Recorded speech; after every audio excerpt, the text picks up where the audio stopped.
around to say hello. One-on-one, I'm so fly. You took a nosedive. Careful when you play on my level. For you, it's so. Hey, hello. Motorola Razr 50 Ultra. Flip the script. Hello, Moto. Haider, I want to ask you Navika, on these issues. Navika, you had to intervene. Okay, 1 minute. Abbas Haider, I just want to ask you. There is a theater of war that is playing on. This is Israel, America versus Iran. Should anybody support war? It's a universal understanding that nobody wants to support war. But the war is taking place regardless of what our position on the war is. Nobody is asking for our permission. This war is happening. It's a reality that we are watching live. Abbas Haider, in the middle of all of this, assessing the global situation, who is in a better position to assess it? Is it the government of India or is it the opposition? If the opposition has to say something, should it be through discreet conversations and dialogue with the government, but on the face of it, support the government on every stand that it takes? Or should it be the chest beating that we are seeing at the moment? I want to ask you, where do you stand? Navika ji, first of all, see, Pakistan is our natural and permanent enemy. And, Iran is strategically very important for us because, fundamentally in diplomacy, neighbor of neighbor is friend and neighbors are, generally they are enemies. So basically, it is very important to counterbalance Pakistan strategically. It is important that Iran remains sovereign and Iran does not become a puppet of any of the Western nation. One thing. Second thing, Navika ji, it is about the regional connectivity of our country via Chahbar Port to Central Asia and and Afghanistan. So we really need Iran to remain independent and we want Iran to remain sovereign. But it's beyond strategic and economic interest of our country because we share so much together. Iran, Persia, and India. Our cultures are so much interrelated. Our friendship is such so important to the world that we need to take a stand. We should diplomatically it is important for our nation to remain neutral. I agree with that. Neutral diplomacy has been a long time policy of our country, and I believe that now when the Prime Minister of our country is not even giving our condolence letter, is not even condemning what has happened to Iran, their sovereignty is being violated, so it is going to affect our national interest as well. Friend, do you know you have been part and supporting a government of the UPA which on three occasions in the IAEA voted against Iran, my friend? Where was your voice then? It is the Modi Sarkar in 2022 that actually abstained from any vote against Iran. Suddenly, Anand Ranganathan, they have forgotten their past history. I'm coming to you, Abhijit. Coming back to you, Abhijit. But Anand Ranganathan, have they forgotten their own track record in their hurry to give lots of updesh and gyan to Prime Minister Modi? Good evening, Navika, and good evening to my fellow panelists. No, they haven't forgotten. They're just wishing others might have forgotten. So bad for them that others haven't. Look, any Indian vowing to avenge Khamenei's killing should be put on a plane to Tehran and made to enlist in the Iranian army. The Republic of Iran needs you more than the Republic of India. And for all those who say Khamenei was not a legitimate target, let me ask you a very simple question. Would a Pakistani leader who is commander-in-chief of his armed forces that attack India directly or indirectly, who stocks nuclear arms and enriches uranium clandestinely, who calls India a cancer and vows he will wipe India off the map, who trains and supports and funds multiple terror organizations, who arms and sends hordes of terrorists to India to kill thousands of innocents, would such a leader be a legitimate target for India? Now replace Pakistan with Iran and India with Israel. How on earth did Khamenei become a revered supreme leader of millions of Indians? He called India an oppressor state. He was in charge of a barbaric regime that tortured and killed tens of thousands of innocent Iranians. He sponsored international terror through Hezbollah and Hamas and killed thousands of innocents in Israel.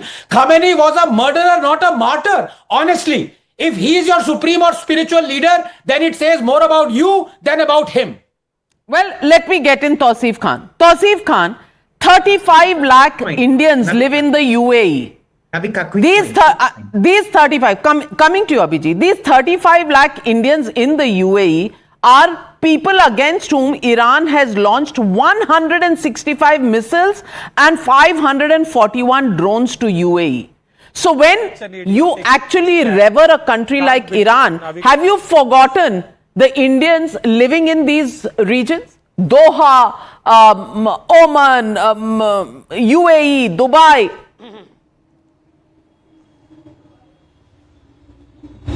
Navika, I am in shock that you said that. It's an elementary knowledge. Everyone knows that Iran is targeting US military bases in the region, in all the countries nearby, all the neighboring countries. Well, secondly, Abhijit Iyer Mitra is contesting your facts. Abhijit, across the world, whose name appear in the an Indian has been killed. An Indian has been killed, sir. An Indian has been killed. Mr. Modi sadly has kneeled before. Modi is responsible for that. When Modi met the Israeli Prime Minister, he knew that Iran is going to attack, that Israel is going to attack. Why did he not ask for evacuation beforehand? Modi is responsible for every Indian who is going to be killed because he knew, he should have known. Because he bowed down, he kneeled before the America and Israel because of the Epstein file.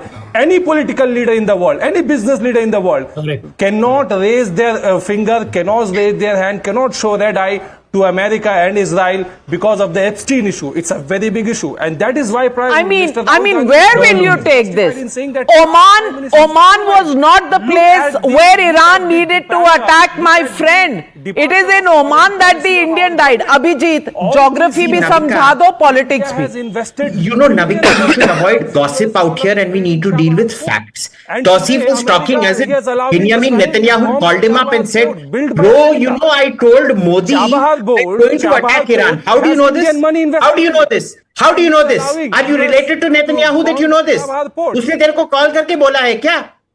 Lying on national TV, shameless lying on national TV. And as for the cultural agreement, the last people-to-people exchange between India and Iran was Nadir Shah coming and killing 30,000 Delhiwalas. We also speak English. We have lots of people living in America. So we have cultural ties with America. So should we oppose every attack on America? We have the same relationship with the UK. Should we oppose? We have deep cultural ties with the UK. So what? Get out of the TV right so what?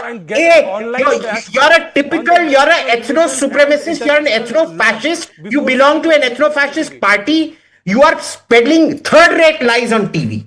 I don't know how you have an educational qualification. Well, I want to also get in Vivek Srivastava. Vivek Srivastava, when Iran has been voted against, it has been the UPA government. And may I read out to you the left statement at that time? The left parties had a problem. Of course, you were supporting the government, you walked out of the government, but the left parties actually went out there and said the IAEA vote signifies a departure from the government's commitment to follow an independent foreign policy. This is a matter of utmost concern. So, independent policy that was abandoned by the Congress party then suddenly is not an issue for the left parties. They are supporting and standing with the Congress party, which is the government which voted thrice against Iran, and questioning the government which has abstained from a vote against Iran. I mean, can you please explain to me the logic? Well, now let me, yes, I'll explain it to you. You are confusing two things. Voting, you may vote, you may not vote. We may have bad relations with Iran tomorrow. They are different issues. Here the issue is very different. The issue is of imperialism. Who is America to decide that in any third world country like Bangladesh or in Nepal or in Iran or anywhere in the world, who is going to lead the country? Who is going to decide? It should be the people. And the women rights records of Iran are far better than America.